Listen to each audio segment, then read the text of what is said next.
Next, author of this very unconventional new biography. A miraculous rescue in Taiwan. Two brothers pulled to safety after 130 hours under the rubble. And the museum that set out to cause a stir with a controversial art exhibit and got more than it bargained for.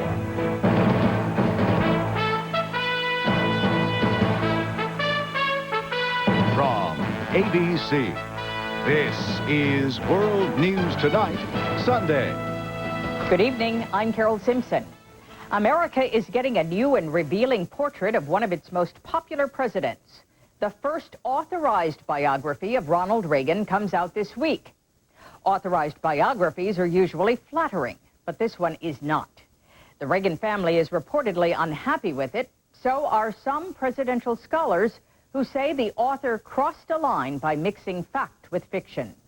ABC's Ann Compton has more.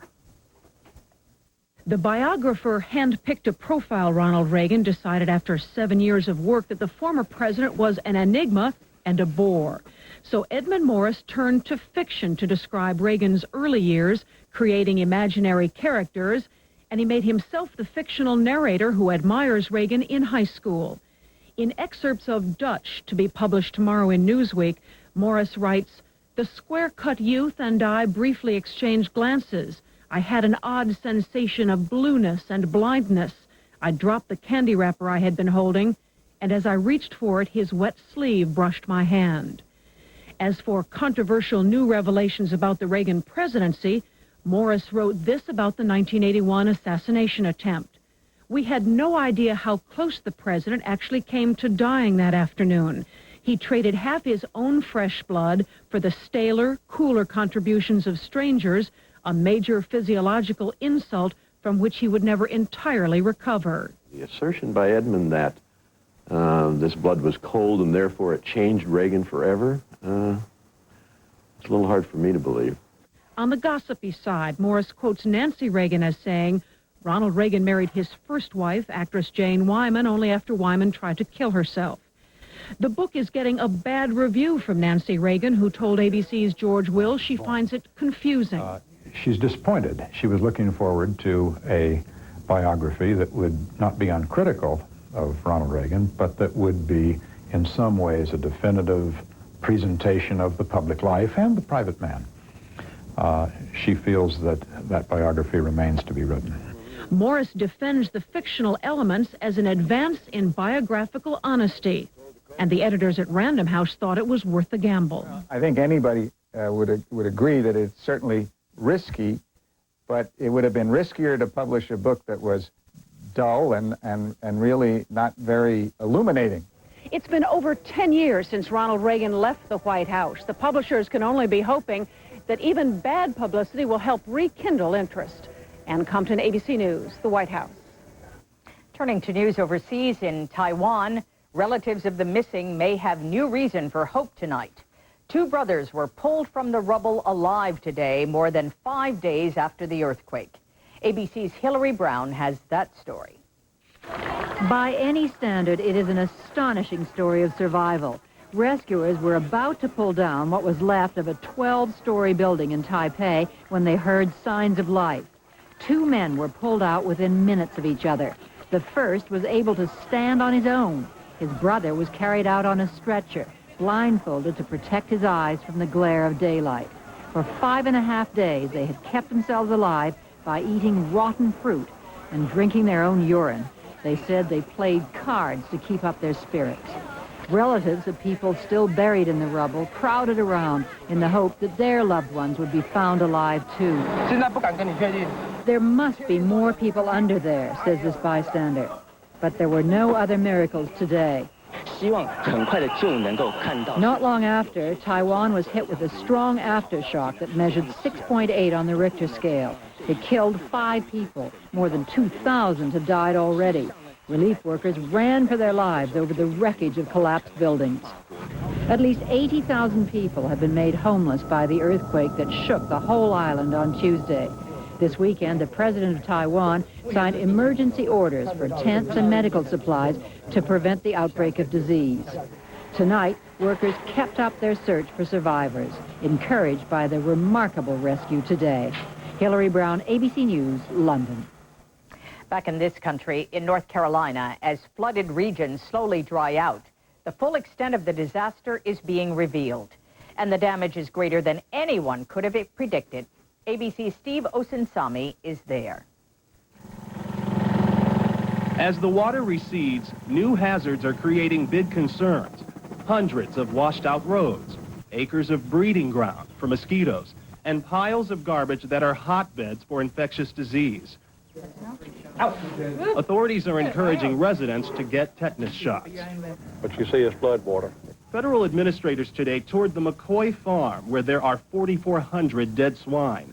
The carcasses and animal waste threaten to contaminate the groundwater. Unless you're right here on ground zero, you have no notion of how tough it is. The farmers can't burn the dead livestock fast enough. They're getting incinerators from out of state. This has been a long nightmare. The boughs on this cotton now are rotten. Walter Lanier was just a few weeks from harvesting his cotton when rising water destroyed half his crops. Talking about floods taking people's houses, it might not directly hit my home and took my house by water, but it's took my way that I've got to pay for my home. He also has no way to pay his workers. Most aren't citizens and can't get aid. More than a week has passed since the flooding began, and there are buildings still waterlogged and filled with sewage. That makes clearing debris not only dangerous, but heartbreaking. Oh, my good funny, too. Much did it cost? Cost a lot of money. So did. I ain't got it. Mold is everywhere, and there's the constant smell of waste and natural gas. This is what water has left behind. Steve Osinsami, ABC News, Rocky Mount, North Carolina. In Hawaii, rescuers today reached the wreckage of a sightseeing plane that went down yesterday on the side of Mauna Loa volcano. The wreckage is in a remote spot at 10,000 feet elevation. 10 people were on board. There are no reports of survivors. New security measures are in force at Florida A&M University this weekend. The school has been rocked by 2 pipe bomb blasts in recent weeks. This afternoon, members of the campus community gathered in prayer. More from ABC's Carla Davis. At Tallahassee's Bethel Baptist Church today, they are mounting a spiritual defense in hopes that the first bombings in Florida A&M's history will also be the last. On Wednesday, a pipe bomb exploded in a men's restroom on campus. It was the second such bomb in a month. And that was a more serious bomb, more sophisticated than the first one, did more damage than the first one. No one was injured in either blast. I think it's just like a little prank or something, just trying to get some attention. The FBI is investigating the bombings as hate crimes. Shortly after the first bomb exploded, a man called into a local television station using racial slurs to refer to African Americans at the predominantly black college. However, at this point, police are not ruling out the possibility the bombs are the work of a disgruntled student or employee. Whomever is to blame and whatever the motive, many of the school's 12,000 students are shaken. I'm afraid. People in my dorm are afraid. You know, that night people left campus, and I mean, a lot of people didn't go to class. 50 more police officers have been assigned to campus. How you doing? Get to see none of your faculty with you? You don't? Ain't gonna let you on the campus today. New security cameras have been ordered, and starting tomorrow, everyone on campus must wear identification tags. A reward for information leading to an arrest is $60,000 and rising. Carla Davis, ABC News, Washington. Still ahead on World News Tonight this Sunday, dueling styles. The Democrats duking it out for the top job. The red, white, and blue rides high on the green. And how bad weather can now be good news for a smart investor. This is World News Tonight, Sunday. Brought to you by Gateway.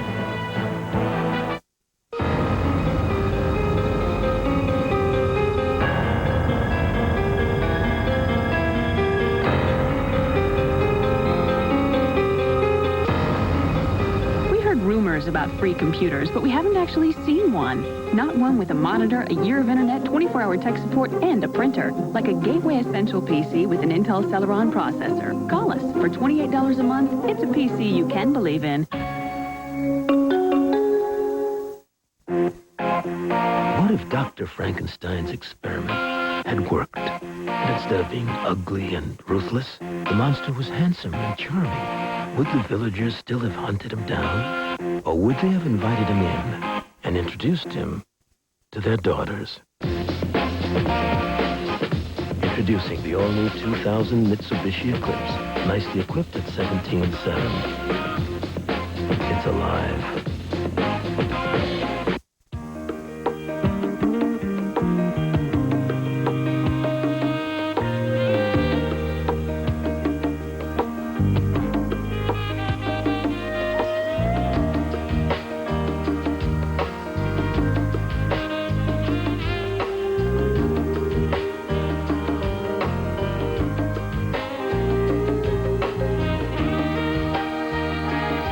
Ask your doctor about Viagra. The campaign for the Democratic nomination for president has gone from being a sure bet to a real horse race. But although the candidates may be close in the polls, they are miles apart in campaigning style. Here's ABC's political analyst, George Stephanopoulos. One candidate waded through cheering supporters to a chorus of Love Train. The other waited alone in the wings. One flies on Air Force Two with a small army of aides. The other travels light. Senator Bradley, I'm Mike Householder. One's headquarters is on K Street, Washington's Establishment Row. The other's is a suburban New Jersey storefront with a basketball hoop in the back. It's a classic matchup. Heir apparent versus hungry insurgent. For months, Al Gore had a healthy lead over Bill Bradley. Now they're running neck and neck in New Hampshire, which has landed Bradley on the cover of Time and caused Gore to rework his front-runner strategy.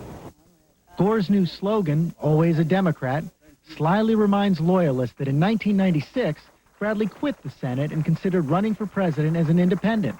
And in his new, more personal stump speech, he takes a subtle shot at Bradley, questioning the senator's support for public schools. I have always opposed vouchers, and I always will oppose vouchers. For now, Bradley is sticking to the high road with a studious, almost professorial approach. Let's have a discussion now. This weekend, his first New Hampshire ads promise specifics and invite readers to his website. He's already tacked to Gore's left on issues like campaign finance, gay rights, and gun control. We must ban Saturday night specials in this country. And he'll draw even more of a distinction this week with a proposal for universal health care. After months of assuming Gore was their nominee, Democrats left yesterday's meeting now saying that either one of their candidates can beat George Bush. Hi, Randy. How are you? So as Gore shakes hands in New Hampshire today, his team's new spin is that Bradley's September surge is better than a February surprise. But aides are openly talking now about how to recover from a Bradley win in the New Hampshire primary. George Stephanopoulos, ABC News, Washington. And ABC News has just learned that former Vice President Dan Quayle is dropping out of the race for the Republican nomination for president. He's scheduled a press conference for tomorrow. Quayle never picked up steam in the polls and has difficulty raising money. It was supposed to be shocking. An art exhibit called Sensation opens next weekend here in New York, but it is creating more of a sensation than the museum expected. And as ABC's Jim Sciutto reports, it could even get the museum evicted. It's probably the only art exhibit in the country that comes with a health warning and an R rating. The Brooklyn Museum of Art cautions that works like a human head made from frozen blood and a pig split in two may cause shock, confusion, and panic. The exhibit has already shocked at least one prominent New Yorker, Mayor Rudy Giuliani. I mean, there's like sick stuff. Giuliani is particularly offended by this portrait of the Virgin Mary, decorated with pornographic images and a clump of elephant dung. You don't have a right to government subsidy for desecrating somebody else's religion. So Giuliani has halted all city funding to the museum, about $7 million a year, and is even threatening to terminate its lease. Still, the museum's directors insist the show will go on. People should come and see the work with their own eyes and decide what they like and what they do not like. The mayor's critics say this is all about politics, that Giuliani is simply trying to appeal to conservative voters as he prepares for a likely Senate run. But the mayor's not the only one who's trying to capitalize on the controversy. The museum's director admits the exhibit was intended to generate much-needed publicity and boost attendance. After all, the exhibit's London run in 1997 was a huge box office success. There'll be a lot of curiosity seekers wanting to see what all the fuss is about. The museum is now considering legal action, and some experts say the law may be on its side. According to the Supreme Court, the government is not required to fund the arts, but once it does, it cannot rescind those funds based on the personal views of an elected official, like Mayor Giuliani. We believe that the statements that the mayor has made, in effect, he hung himself. Museums across the country are sure to be watching the outcome. This is one case of shock art that could send shock waves through the art community. Jim Sciutto, ABC News, Brooklyn, New York. Still ahead, a step closer to all-out war between two bitter enemies. Hey, I'm at the hottest club in Chicago to talk about dandruff. Hey, anyone got dandruff? No, I haven't. Oh, see, no. Yeah, whatever. Someone's lying. Oh, flakes are normal, and they're easy to get rid of, big guy. Hey, you want to get shampooed with Dandruff Control Perk Plus? Serious? It's like 12 o'clock at night. It helps prevent dandruff. So even if you don't have it, you won't have it. And I think you're going to want to use it on a regular basis. I love it. So nice. Oh, baby. That's Perk Plus Dandruff Control. Come on, let us wash your hair. We can change your mind. This summer, put the bold new Cadillac Escalade to the test. And don't let anything stop you. Then put our lease to the test. Lease a new 99 Escalade for just $549 a month. Call for complete lease details. You'll even get a 3-year SmartCare basic maintenance contract at no extra charge. So drive an Escalade today and put Cadillac to the test. Mentadent's new Surround toothbrush isn't for everyone, just people who think every tooth deserves special attention. Its outer base moves while its bristles wrap and surround teeth for a clean so complete you can feel it. New Mentadent Surround, meant to be different.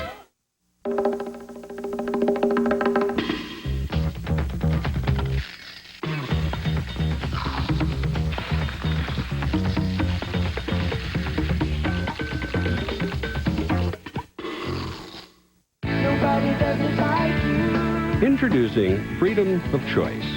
Use your new Hoover CaddyVac with all the tools right on board, see? Or make, like, a totally different call and slide that caddy off. Then you're ready to hit the floor with a lightweight, nimble machine. And either way, your carpet gets deep down clean. The new Hoover CaddyVac. Nice choice. Deep down, you want Hoover. It's a troubled part of the world that has been pushed to the back pages by more recent conflicts. But Chechnya, the renegade republic in southern Russia, may be getting ready to explode again. Russian warplanes bombed the region for a 4th straight day today. ABC's Clay Scott has the latest. Today, Russia's defense minister raised the possibility of sending ground troops into Chechnya itself, the strongest hint so far that Russia is ready to escalate the conflict. There are several variations of a plan that could be used, he said. The main aim is to eliminate the rebels. The front line in that fight could well be here, along Chechnya's border with Dagestan. Thousands of Russian troops have been preparing artillery positions ready to support a possible ground offensive. So far, the Russians have been content to pound Chechnya from the air, confining their targets, they say, to the rebels' camps and infrastructure. Oil refineries, radio towers, Grozny's airport, all struck, Moscow has taken pains to point out, with pinpoint accuracy. But Chechen officials say the bombings have not been so benign. They claim many civilians are among the dead and wounded. Tens of thousands of people are streaming out of the republic, most taking refuge in neighboring Ingushetia, fleeing what they fear could become an all-out war. Here in Moscow, popular support for that war is growing. In fact, many feel it has already begun. 5 bombings this month in residential areas killed nearly 300 people. Almost everyone here agrees the bombings are part of the ongoing struggle between Chechnya and Russia. Clay Scott, ABC News, Moscow. Coming up, sports and an exciting comeback for the U.S. at the Ryder Cup. You have to wonder what business that leading specialty coffee chain is really in. Oh, the large black. How's this? But what if instead of all that other stuff, you want simply great tasting coffee? Try Millstone. We make coffee our only specialty. That's why we slow roast choice Arabica beans for a smooth taste that's not over roasted. It's preferred nearly 2-to-1. These are very popular. Millstone whole bean coffee. Available at your grocer. Lauren and I could be the two most similar people in the world. It's as plain as the nose on your face. First off, we both love oatmeal with peaches and brown sugar. Freaky. Then we ate Quaker oatmeal for 30 days, and it helped both of us lower our cholesterol 13 points. And we both use purple bowls, too. Can you imagine two people more similar? It's uncanny. Quaker oatmeal warms your heart and soul. Why is it models always look 15? Wrinkles? Talk to her in about 20 years. At the Pond's Institute, we don't give you hype, just results. Our age-defying lotion is proven to visibly reduce fine lines by up to 77%. Age-defying lotion, no hype, just younger-looking skin. It's time. Time for your heartburn to kick in because your heartburn relief gave out. It happens 2 or more days a week, even though you've treated it and changed your diet. That frequent, persistent heartburn may be due to acid reflux disease, potentially serious.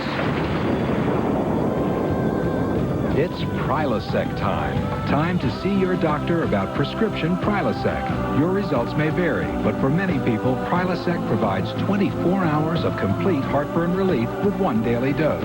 Ask your doctor for more information about Prilosec and if it's right for you. The most common side effects are headache, diarrhea, and abdominal pain. 24 hours of complete heartburn relief is possible. It's Prilosec time.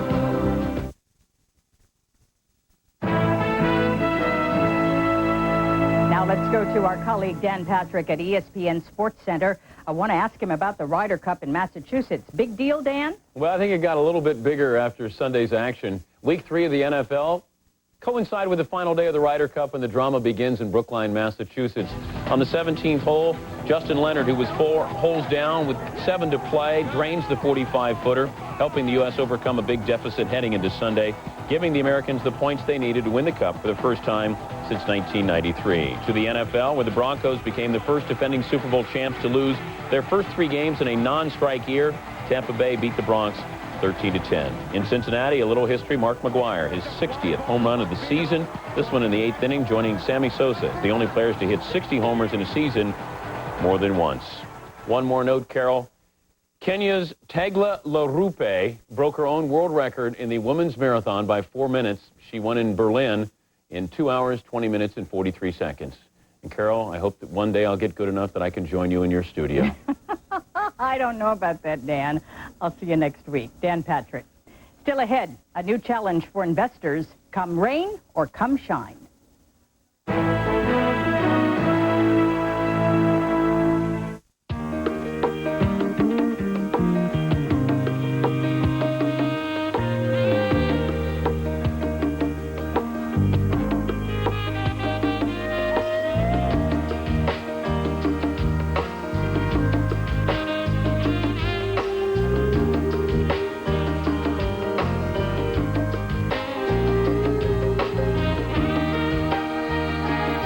Ask your doctor about Viagra.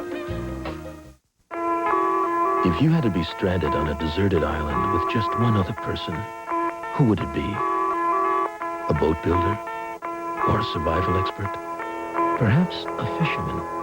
Or would it just be someone who looks really good in a swimsuit? Introducing the all-new 2000 Mitsubishi Eclipse, nicely equipped at 17.7. There are more sensible choices, but who cares?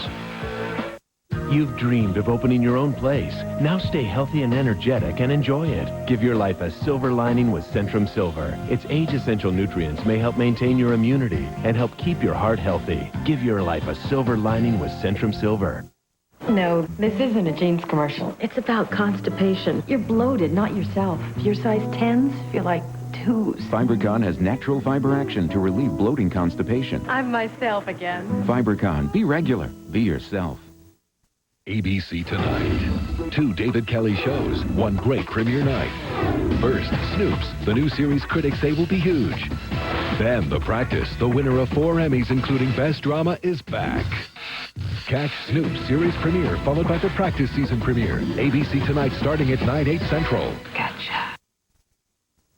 At the weekend box office, Double Jeopardy took the #1 spot, earning more than $23 million. Blue Streak came in second, and The Sixth Sense was third. It's considered by some a cool idea in a hot and cold market. For the first time this week, the Chicago Mercantile Exchange is giving private investors the opportunity to bet on the weather. Here's ABC's Jim Williams. At the Chicago Mercantile Exchange, frantic traders place their money on nearly everything. They bet on the ups and downs of cattle and corn and foreign currencies. So it was only a matter of time before traders took on the most uncertain commodity of all, the weather.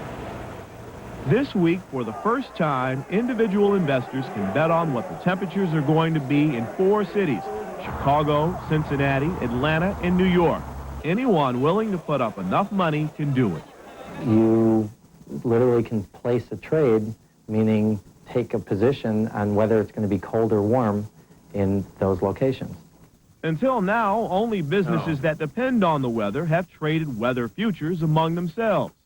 It works like an insurance policy. For example, gas and electric companies here in Chicago expect to make a lot of money in December when it's cold and people need the utilities to heat their homes.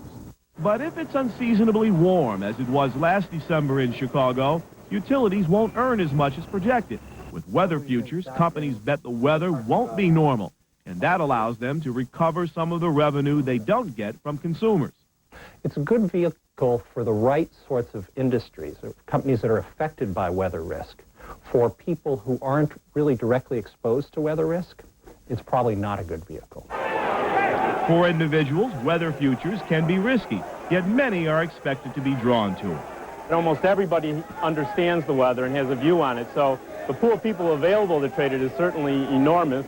With weather affecting so many businesses, there could be even more to bet on. Insiders are now starting to talk about snowfall futures. Jim Williams, ABC News, Chicago. Won't be long before we'll be seeing that. That's our report for tonight. Tomorrow, ABC's Sam Donaldson debuts his new internet project, an interactive webcast at 12:30 p.m. Eastern Time. You can log on through our website, abcnews.com. I'm Carol Simpson. For all of us here at ABC News, have a good week and good night.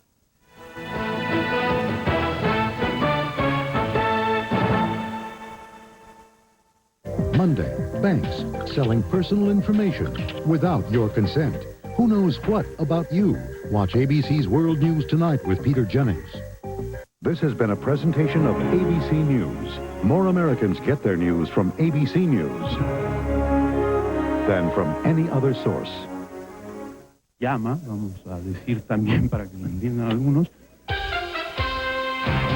San Francisco, Arizona, Monday night at 9 Eastern, 6 Pacific.